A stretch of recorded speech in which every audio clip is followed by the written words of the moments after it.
On a vu dans la leçon précédente les délais d'attente, mais qu'en est-il des délais d'acheminement? Intéressant cette notion, non? Intéressant? Tu es sûr qu'on parle de la même chose? Oui, imagine que tes conducteurs sont des super-héros et que leur mission est de livrer un colis à l'autre bout de la France. Excitant, non? Mais on ne vole pas, nous. En effet, on ne vole pas donc. Commençons par les bases. Quelle est, selon toi, la vitesse moyenne d'un poids lourd?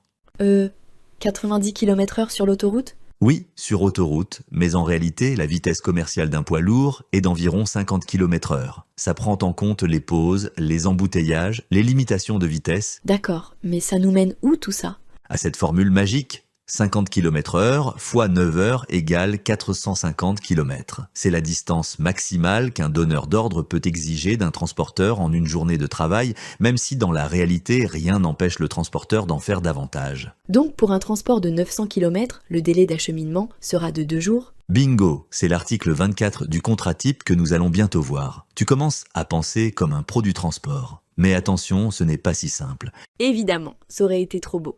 Le délai de transport commence à minuit le jour du chargement. Dans notre exemple, si on charge lundi à 12 heures, le délai commence lundi soir à minuit et se termine mercredi soir à minuit. C'est comme Cendrillon, mais pour les camions. Et attention aux questions de QCM dans lesquelles il y a un jour férié, tel que le 1er mai par exemple. D'accord, je commence à comprendre. Mais j'imagine qu'il y a encore des surprises. Tu commences à me connaître? Et oui, en effet, depuis le début de cette leçon, nous parlons du délai d'acheminement, mais si l'adresse de livraison est dans une ville de plus de 10 000 habitants, on ajoutera un jour de délai car on considère qu'il sera plus facile pour le transporteur d'organiser une tournée de livraison car il y aura plus d'activité que dans une ville de moins de 10 000 habitants. Et pour les petites villes de moins de 10 000 habitants?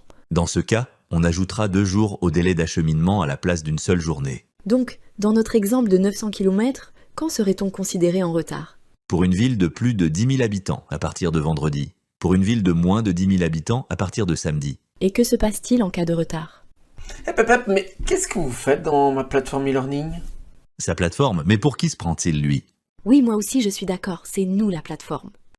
C'est peut-être vous, mais c'est moi votre créateur. Et toute la partie gestion commerciale, c'est bien moi qui la présente. Ok, dans ce cas, on peut peut-être dire que c'est nous trois. Ok, ça marche. Alors si vous aimez nos présentations, eh bien vous pouvez avoir accès à l'intégralité du contenu de la plateforme e-learning en cliquant sur le lien qui est en description. Excellente idée. Et je peux vous assurer que vous ne regretterez pas quand vous découvrirez la qualité des supports. N'oubliez pas non plus de vous abonner, activer la cloche et continuons notre leçon à présent.